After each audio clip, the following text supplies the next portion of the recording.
I'm Jordan. And I'm Rosanna. And on this podcast, we explore how to take life off autopilot and relentlessly pursue a life worth living together.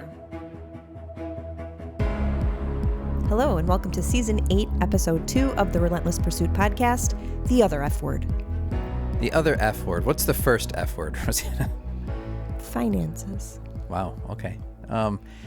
So we're going to talk about, what is the other F word? The other F word is friendship, believe it or not. Yeah. So it's interesting, though, that we're kind of casting this, when you say like the F word, it sounds like something you're not supposed to talk about. So why is that? Like, what are we getting into in this conversation? I mean, we're talking all about friendship. We've had friendship on our list of episodes to discuss since season 1. And we don't talk about it. It's been 2 years of the Relentless Pursuit podcast. And we haven't talked about it. Well, it comes up in many conversations. Sure. But we haven't actually addressed it directly. So part of this is because I think there is a little bit of a stigma around friendship or some insecurities around friendship. I think there's a lot we can talk about because you're like, I have nothing to say about friendship. Well, and then I was like kind of exploring it, examining it, listened to some things. I'm like, actually, there's a lot to talk about. So that's why I called it the other F word. Well, that's the problem. And, it's funny that you mentioned finances because, that's true that it is like it's uncomfortable to talk about with anybody, like even with your spouse. And we've explored how to get over some of those hurdles and be productive with it. But with friendship, I do feel, I have friends, but at the same time, and we'll talk about this a little bit more, but I feel like it's not necessarily a strong area of my life. So I like to talk about things that I don't know. I just like to talk about all the things I'm good at, none of the things I'm not good at. Yeah. We talked about when it comes to talking about money, like there can often be some shame attached to it. And I think like with friendship, maybe there is some for me. Okay. So that's why it's taken us 8 seasons to finally explore this. So we actually have a different structure for our episodes, and maybe some of you have noticed this already. But this is actually going to be a 2-parter. And part 1 is going to be more of a general, a general exploration of friendship, of modern friendship. And then part 2, in a separate episode that we're also publishing, is we're going to, I think, drill down a little bit more to look at female and male relationships and how those might differ in contemporary culture. There you go. So let's get into it. Okay. All right. So how do we use the term friend? I think that's part of the conversation. How is a friend different from an acquaintance? We all have friends. We all have acquaintances. We have people that we know. We have neighbors, right? Like everybody's got their own label. And I know a lot of people. I like a lot of people. I interact with a lot of people. For the most part, people like me, but they aren't all my friends if you're really looking at like the true definition of friendship. So I think that's kind of part of the conversation too. The definition of friendship, you can say, is one attached to another by affection or esteem. I've heard other people say it's people you are not in competition with, or someone you can talk to with no judgment. Mm-hmm. And then I know you kind of had some of your own kind of Jordan thoughts regarding what a friend is. Yeah. So those definitions you just gave, did you get those from somewhere, or were those your Rosanna version of the definition? The first one was like a dictionary definition. The other two of like notes that people have said about friendship. All right. So, I do have a few bullet points. I would also define a friend as someone on your side. Okay. I would define a friend as someone you don't have to explain yourself to. Right? You can just show up and you can just be yourself, and it's not like you have to be hyper self-aware of what you're doing or what you're not doing or how you're fitting in or obeying certain cultural norms. It's like you just show up, and someone who just gets you. I was going to say that they get you. Like, Someone who is your friend gets like what's normal and natural for Jordan. Right. And I would also say a friend is someone you can say, I love you to, who's not your family. Okay. Have you ever said, I love you to a friend? I have. I think that's very fitting. Yeah. So I have as well, but it's not common. Or sometimes it's a little sugar coated. Like it's a little bit like, or a little qualified. Like instead of saying, I love you, it's more like, love ya. Love ya. or love you guys, Love you guys. Use guys. Right. So it softens it a little bit, but I think, when you can really like just say that and it's understood and reciprocated, then that is also a true friend. All right. So you'd be surprised when I was doing my research on friendship. I went to Aristotle. Oh, yes. I was dying to know what, Oh, shut up. how 2 he years on weighs the in. podcast, and you always bring up some kind of reference to someone from the ancient world. What does So- Aristotle have to say about friendship? So Aristotle defines friendship as a reciprocated goodwill. With true friendship, friends love each other for their own sake. They wish good things for each other. Aristotle further classified friendships into 3 distinct categories of pleasure, utility, and virtue. So yeah, it kind of goes on from there. That is so Aristotle. So Aristotle. Well, of you. let me break this down. Let me categorize this. But I liked that, that friends love each other for their own sake and they wish good things for each other.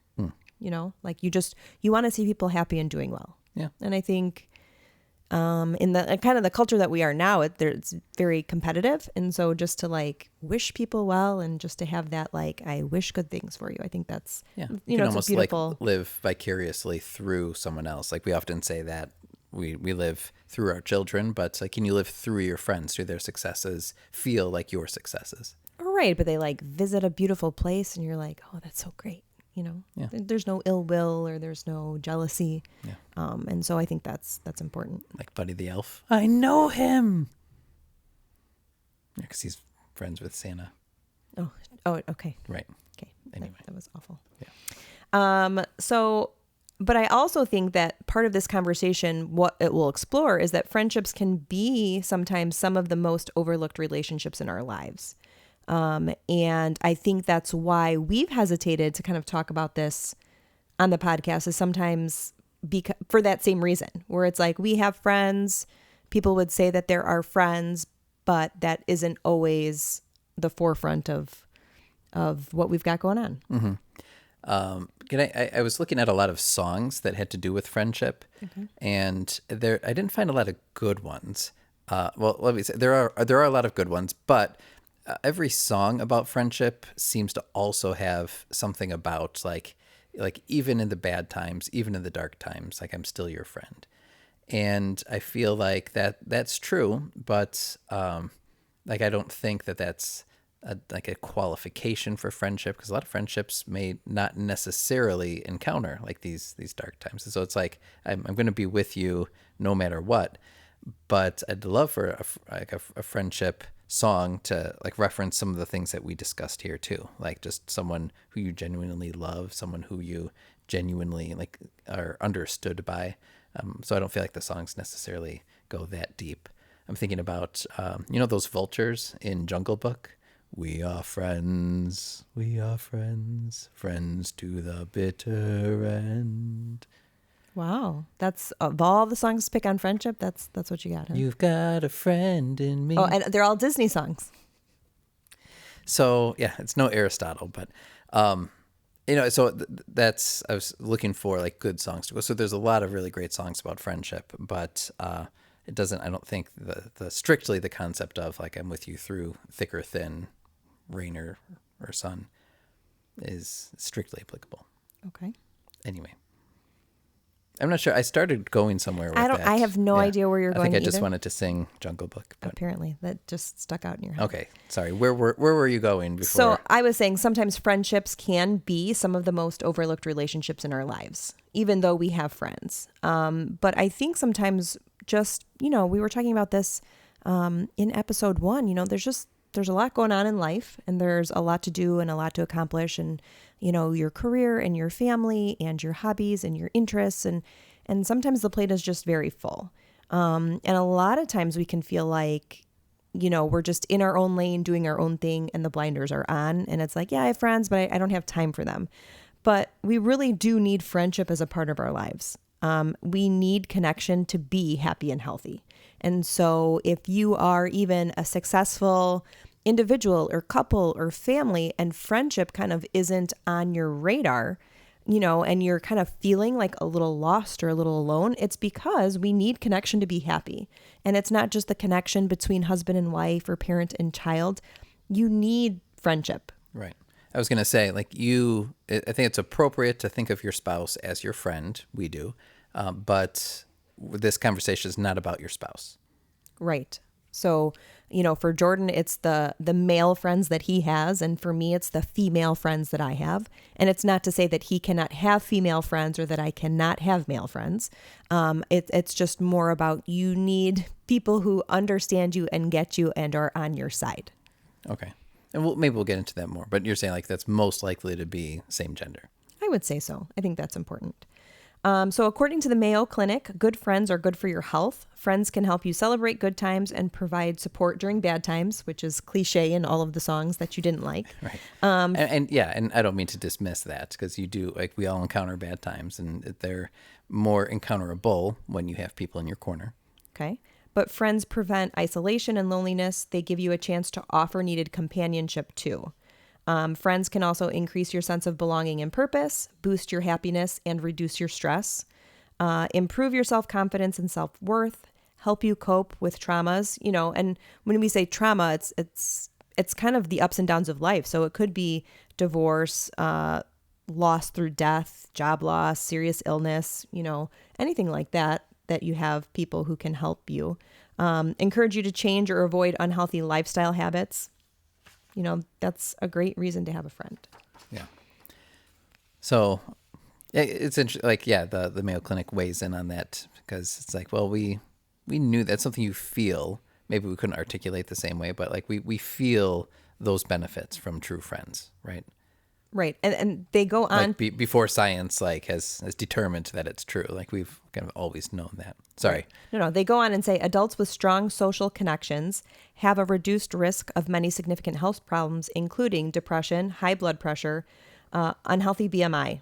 In fact, studies have found that older adults who have meaningful relationships and social support are likely to live longer than their peers who have fewer connections. Actually, I read that in Malcolm Gladwell's book Outliers, which is got to be at least 15 years old now. He actually opens with that illustration of an Italian American community, and everybody was like living very healthfully, like well past the age of like other surrounding communities. And they really determined that it was because like this particular Italian American community was like so tightly knit that like a vast majority of their time was spent just basically like paying social calls to one another.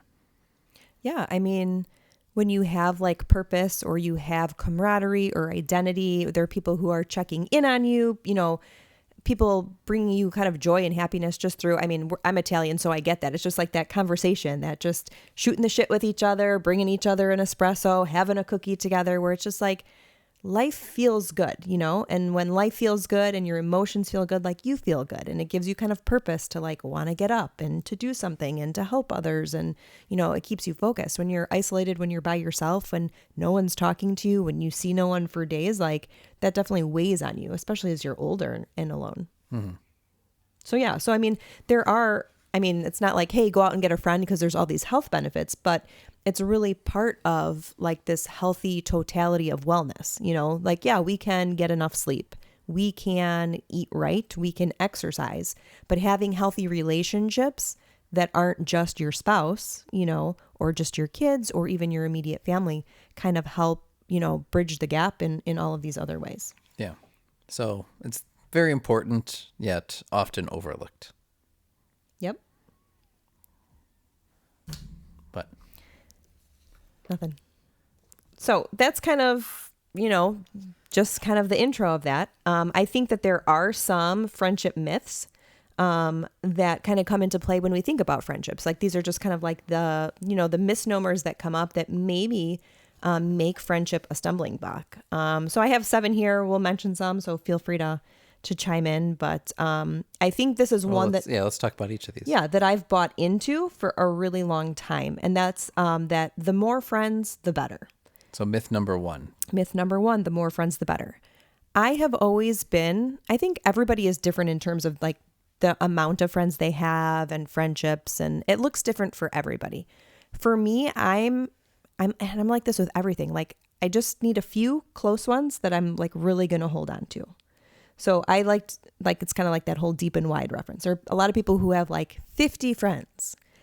and that they see them, everybody a little bit all the time, and you go back and forth between all those. For me, it's like I have like, I don't even know if I could say I have 5. I'm sure I do. 5 are really good friends, and I'd rather go deep with them and either like spend more time with them or like, be more invested in those 5 than have all of these. Yeah. Well, it depends how much time you have as well, right? To go deep with anyone requires a certain degree of frequency and intensity, like in the time that you spend together. Right. So if I'm going to see the same person for like multiple hours every week, then it gives us a chance to go deep.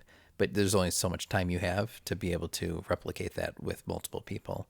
So I guess along with that myth, like the more friends, the better, it also means probably that you probably don't have the same depth of relationship with all of those people. If you have 50 or 100 people, you'd count as your friends, Yeah. I have this circle on our notes here. And I think of like kids at school, and we ask them about who they hang out with, because when kids are young, it's easy to see these circles. So it's like, well, what kind of friends do you have? It's like, okay, I have my best friend. They're the one who comes over to my house and we have sleepovers and our families are kind of interwoven. And then that's like the deepest layer, the person who you know for years and years and years.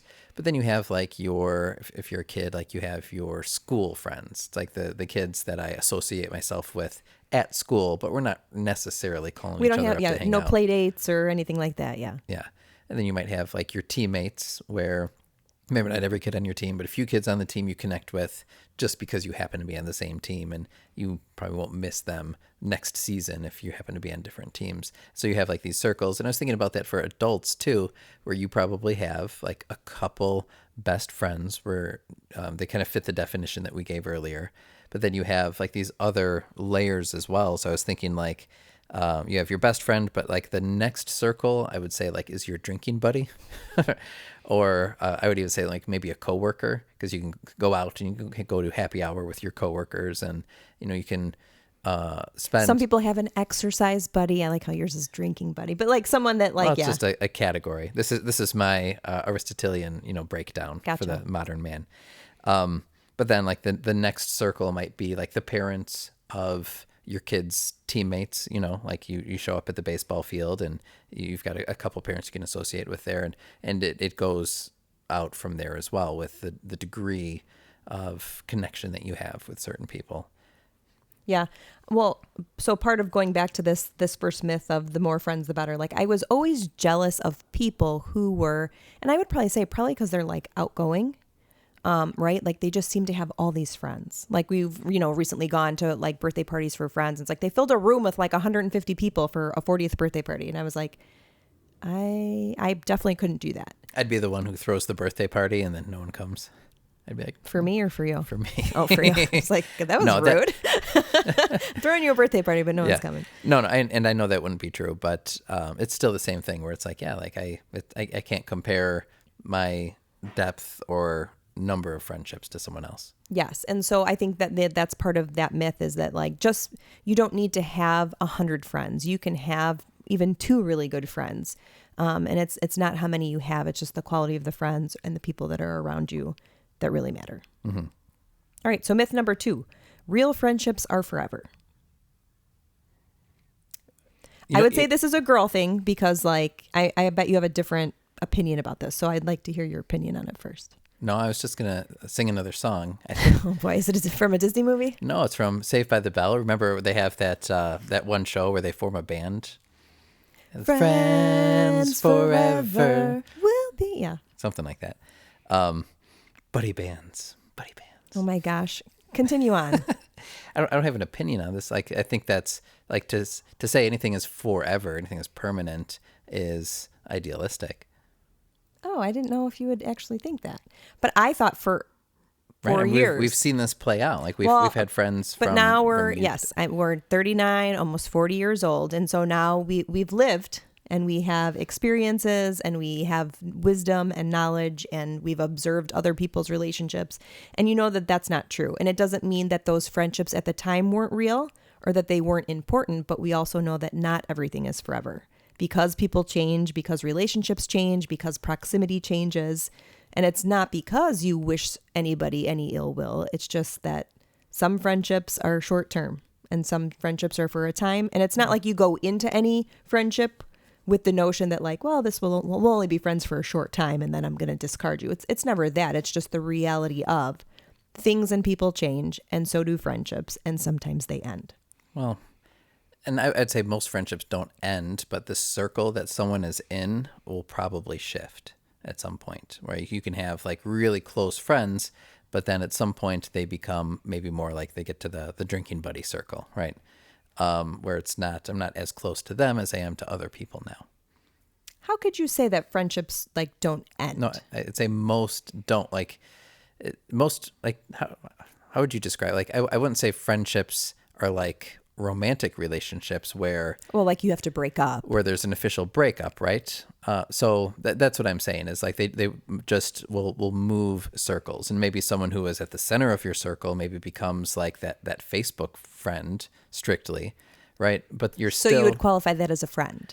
well, it's one of the on the outer circles. Okay. It's right? on the periphery. Yeah, but you haven't unfriended them really. It's just the nature of your life and your relationships has changed, and unless there is, animosity or enmity that has evolved, then it's not like there's a breakup. It's not like it ends, but it does morph. Okay.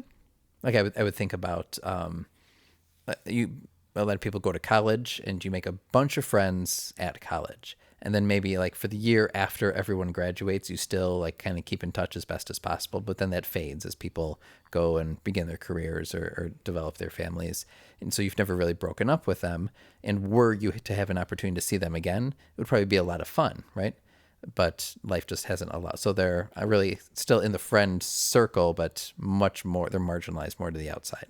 Well, so I guess my argument is like at that point, aren't they just an acquaintance or someone you used to know? I mean, a friend, like if you go back to the definition, right? Like, are you really as attached to them? So I mean, we don't have to split hairs over it. Yeah. Let's go on to myth number 3. Like, what's that with Donnie Brasco? Friend of mine or friend of ours? He's a friend of ours. Myth number 3, straight men and women can't be just friends. What would you say to that? Well, I mean, that. Like, I would say my best friend at work is female. Okay, I would say that is true of you too. But it's weird because at the same time, like once summer comes and we're not at work, then she's completely off my radar. So like I don't call, text, we don't right. hang out, we don't have lunch. Right. So at work, it's like, someone who matches a lot of the definitions that we shared. But at the same time, like I guess it depends when and how. Okay. So, I mean, it's a myth for me, but that's the only exception for me. I would still say I'm friends with women, but they're usually your friends who I'm friendly with, if that makes sense. Right. You're not, I mean, and you'll like text my friends on their birthday, or you'll, like if something happens, like you'll embrace them or we'll celebrate that. Like you're definitely a part of their lives and you're friends in that you care for them and you wish them well and all of that. But it's not like I'm getting together with them to go do something fun. Right. Right. And I would say the same thing. Like I don't have, I would say, a guy friend that is male that like we spend time with or hang out with, but there are plenty of people like that we know that like we're friends with the couple. And so like I am friends with the man of the couple, but it's, again, we don't hang out. You're not going to go hang out. Yeah. No. I don't think my friend. I'm going to go hang out with them. I don't think that would be weird though. Well, it depends. Yeah. I mean, I think you could. It just, if you have a common interest. Sure. A common interest or like something in business, like, okay, I see you're doing this in your business and we spend time. Like, I don't think there's anything wrong with that. I think that myth comes from like this notion that you can't spend time with another man that's not your husband without being like attracted to him. And so if you're, then the lines get crossed. And so, I mean, I think we're smarter than that we wouldn't put ourselves in that situation. But also, I am not attracted to anyone, only you. So it doesn't really matter. Here. Great. Works out for us. Myth number 4, everyone needs a best friend. What are your thoughts on that? Why? Yeah, my first thought is, why is that a myth? Like everyone, I mean, I guess the question is the word needs, but I mean, we've gone through, I mean, even the Mayo Clinic says there's a numerous, But a best friend, not that you have friends or good friends, a best friend. Well, now we're ranking friends. gosh. Remember in like elementary school where it's like, you're not my best friend, you're my third best friend. Oh Yeah. boy, yeah, they could say that. It's like my first best friend, my second. What do I best got to friend. do to be number one? We're the three best friends that anybody could have. I don't know. So I guess the word, the question is the word need. Like everyone benefits from a best friend. Does everyone need one? Well, I don't know. Maybe if you have three decent friends, is that good? Is that good enough? Three decent ones is one best one. Well, so I was reading about like who men would say that their best friend is, and then who a woman would say her best friend is. And oftentimes a man will say his best friend is his wife. But oftentimes when you ask the wife who their best friend is, they'll be like, well, yeah, my husband, but also, and then it's like my best friend, that's my girlfriend. Yeah. And it's just an interesting shift. Yeah, and we'll explore that more with men and women too when we get into that. But so would you say everyone needs a best friend? Is this a myth or is this not? I don't know. I kind of buy into that. I feel like you need your one go-to person. So if you don't have a best friend, do you just go to three people or do you just go to nobody? Well, wait a minute. A best friend. So now we're going to split hairs a little bit over this. So let's say you have one person in your life you would call a friend, and they're like, you have like a decent but not super deep connection. Isn't by definition that person, since they're the only one, they're the best of your friends. Therefore, they must be the best, right? So how are we defining best friend? I think when we think of that, like a best friend is like your bestie, your BFF, the one that you open your heart to. We're thinking depth when we hear that. So, but don't you think in my mind, like everybody needs that person to go to. And maybe for some people, it's their mom is their best friend. Yeah. Person, we had that conversation, right? Like, who's your person? Mm-hmm. But I guess you could look at it two ways. Like, should you have a best friend that's not me? Okay. Well, now we're right. Yeah. So, whoa. Do you need Oh, can it we just had the be conversation. me, or does it? Remember, I said like a week ago or so. I'm like, I think your dad might be my best friend. Remember that? I do remember that. Right. Her dad and I had a sentimental moment together, and I was reflecting on that to you, and it's like, yeah, I think he's my best friend. So after me, you're saying? Well, I don't know. Well, let's not bring the spouse into it. Yeah. All right. Well, okay. So that's why I was thinking like spouse. Like, does Jordan, besides his spouse, need a best friend? Like, that could be a myth that you don't need someone in addition to me as long as you have one person. Right. So your spouse can qualify for that. Sure. But if you have someone else you'd call your best friend in addition to your spouse, that's also good. But everyone benefits from some degree, some version of a best friend. Okay. So where do you so if you don't have a friend, you just go to the friend store? I mean, something we could talk about. Like, do they have is there like a Tinder but for friendship? Find my friend. Yeah, like find a friend. Let's just look at the map and just point to one and go find one. Yeah, I'm not looking for like a hookup. I just need like a just someone to hang out with. Yeah. Okay, which way you're supposed to swipe, I don't know. Myth number 5: a good friend will never let you down. That's totally a myth. It doesn't matter who your person is, whether it's your spouse or somebody else. We are human. We are selfish. We're not always thinking of other people. And so 100%, even a best friend will sometimes let you down. Like, that is the reality. That's why 39-year-old Rosanna. Yeah. Like, when you take a test and there's certain words you like are never the answer. Yes. Like always Must, or never. never. Yeah. Yes. Needs. So this one has never let you down. They usually won't let you down, but they're only human. Yes. Okay. Myth number 6: true friendship always happens organically. Well, I mean, how else does it happen? Here, I'm going to introduce you to this guy. This is your new best friend. Can people match you up with your best friend? Can people tell you that this is your friend, right? Or that you just, right, it's spontaneous. You meet at a bar or, right? I mean, I would say some of your good guy friends isn't because you were just out doing something you liked and you just happened to meet them. Like maybe some of your gym friends, right? That kind of happens organically. Like you're in a place doing something you both enjoy. You find some mutual kind of trust and ground and you become friends. A lot of times it's about the pool of people that you're thrown into. Do you have to, how intentional does friendship have to be? Do you have to, when you're dating someone, at a certain point you decide okay, we went on a date or we are now a couple. does friendship need the same kind of definition? Like at some point you're like, are we friends now? Like, can I introduce you as my friend? Is that That's a good question. Or if I introduced you as my friend, would be like, whoa, But let's slow down. have you ever spent time with someone, right? Thinking like, oh, he seems like a nice guy. Let me go hang out. You go hang out and you're like, yeah, I'd never hang out with that guy again. Not really your friend, right? Like, so I think that there are situations like that. But then if you find yourself repeatedly spending time with someone, reaching out to someone, like, it's like, hey, we just became friends. Mm-hmm. Like I went back at some point and like my relationship with my friend Amanda and had said something like, gosh, like it just feels like, I mean, I remember the first time I met you. I remember the first time I invited you over. And then I'm like, you know what, at what point do we like really become friends, you know, like, or best friends or like whatever it was, kind of like laugh about it. Cause it like, it always just felt like so natural, like such a, just like an easy whatever. And it's like, well, you can't go back and like, oh, I met you here and that was the day we became friends. Like usually it's like this. We it's actually ask that happens. couples a lot. Like when we're talking to other couples, like, how did you meet? So what if we just started asking like, all right, the two of you are friends. How did the two of you meet? How did this start? Yeah. Tell us your anniversary. Like a lot of friends do have stories like that. You know, sometimes it's funny stories, especially if you meet like when you're older and you discover pretty early on into the relationship that you hit it off and that you're friends. So I think it is usually, I give it like 90% organically, but if you could, it's also something you can probably work at, Okay. like intentionally. But that almost seems like it. I don't know. Like, does it diminish the quality of friendship if it's like, you know, people, it's an arranged friendship, yeah, or like, you know, some people might like plan their social media in advance. Like what if I planned like, okay, like I'm going to reach out and say this via text 3 days after hanging out, and then 2 more days after that I'm going to give another invite. For like, if we plan it out that thoroughly.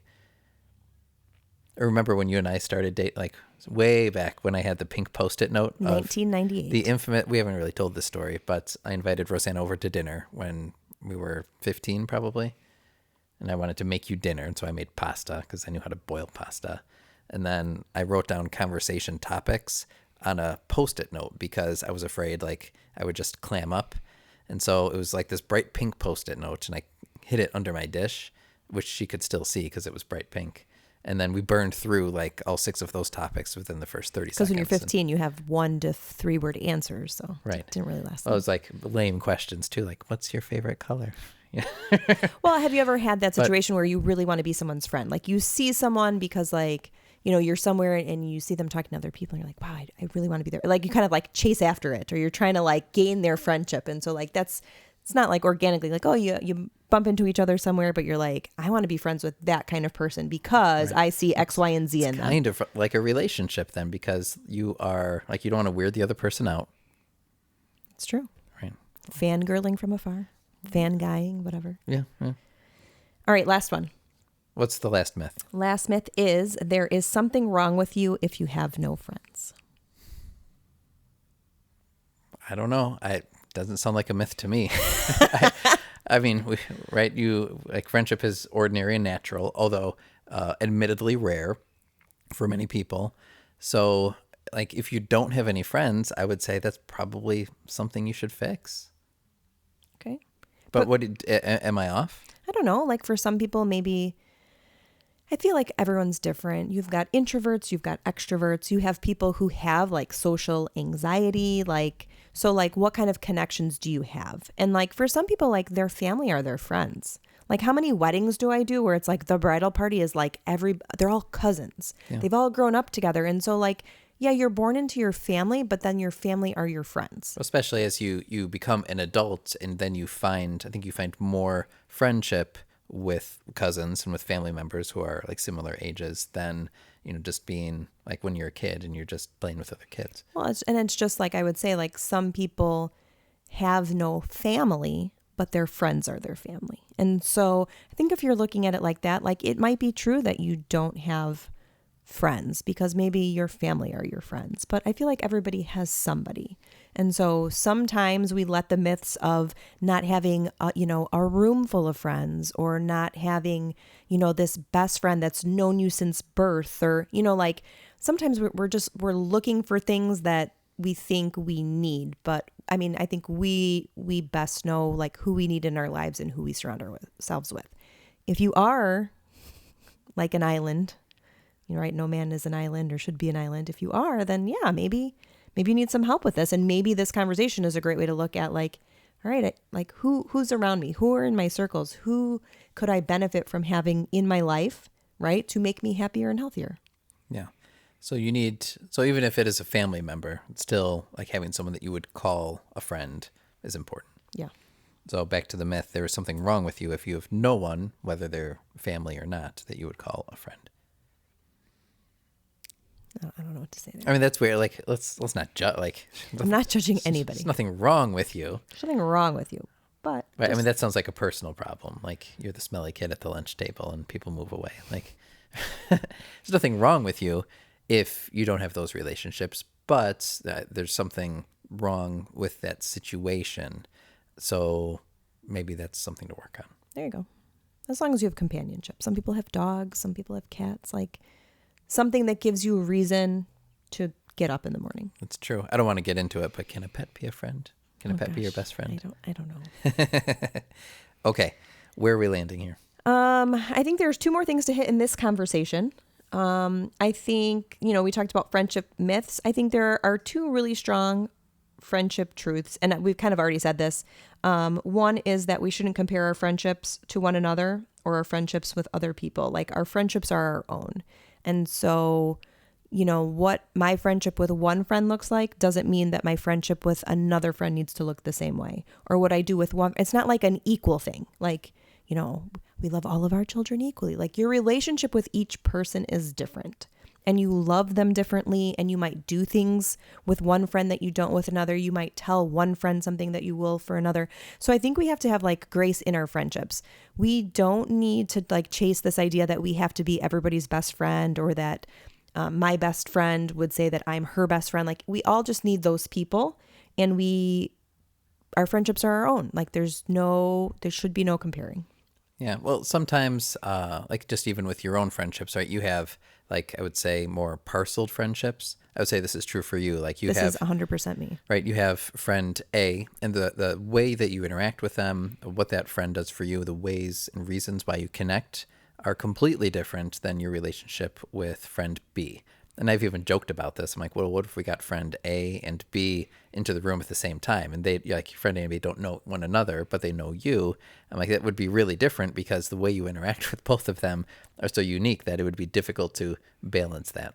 Yeah. I mean, I take back what I said earlier. I definitely have 5 friends. I might have more, but what draws me to each of them is different. So we don't all know each other from high school or college, and some or people from do. like You have a group of friends, and right. that has its own dynamic to it.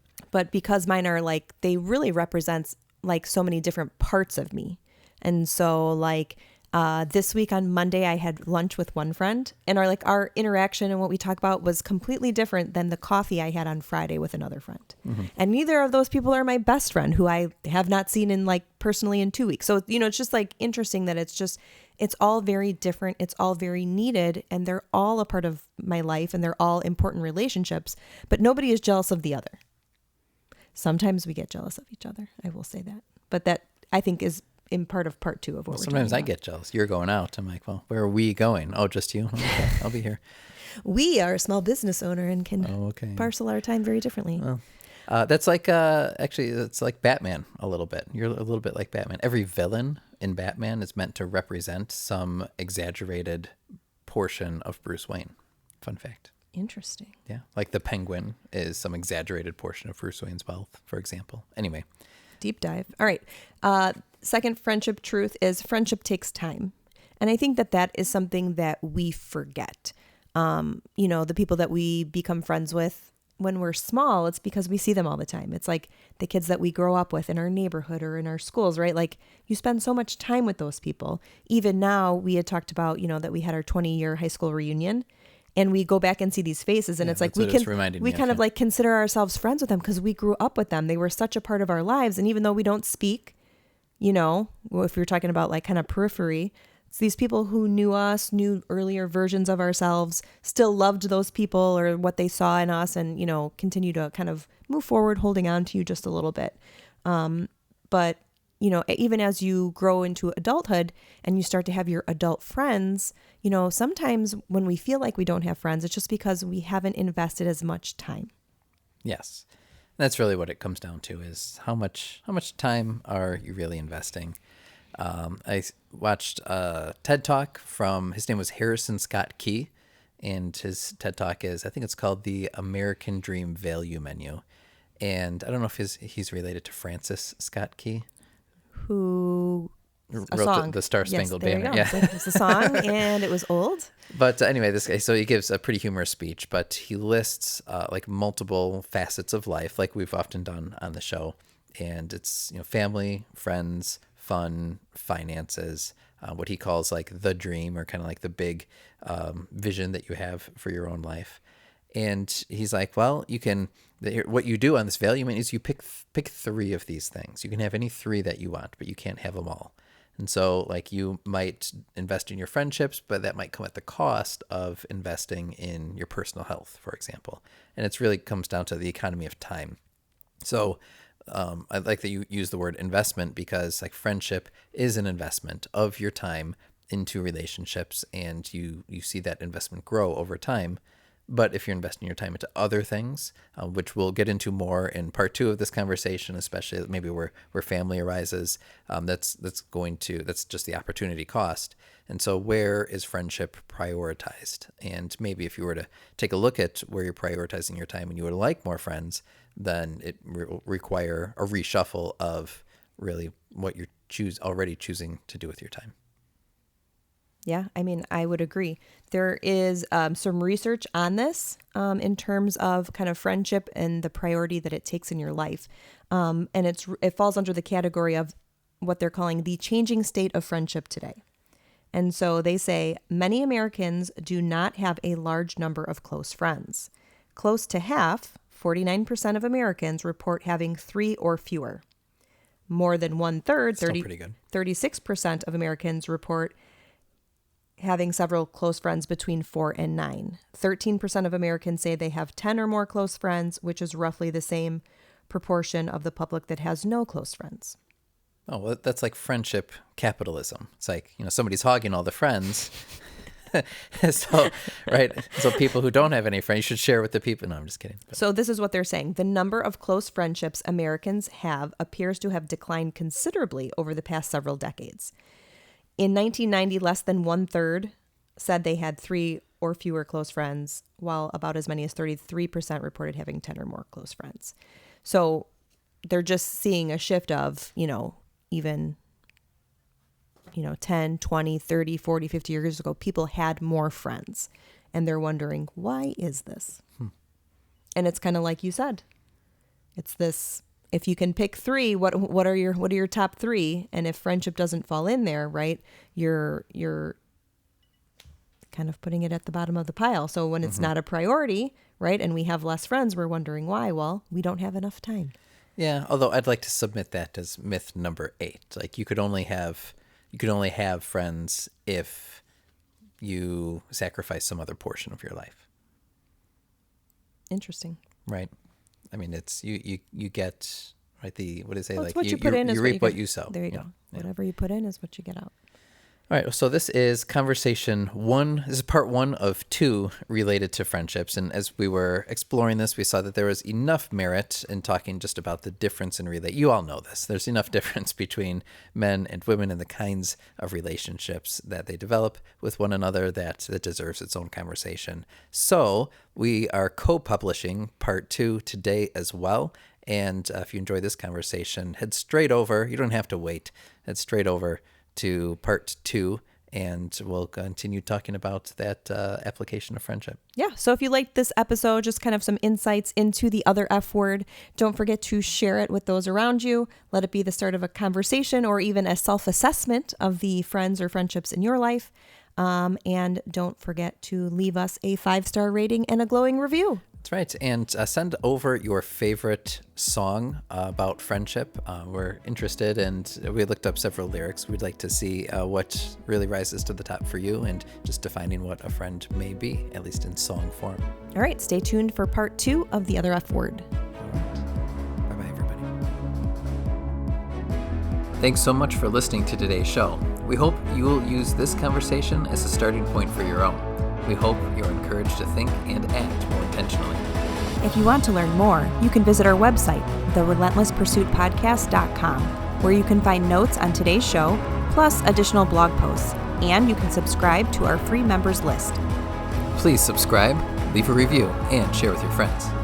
Facebook and Instagram are two great places to connect with us for daily doses of our quotable quotes, behind the scenes, and real-time photos, videos, and challenges. Until next time, let us know how you are taking life off autopilot And relentlessly pursuing what matters.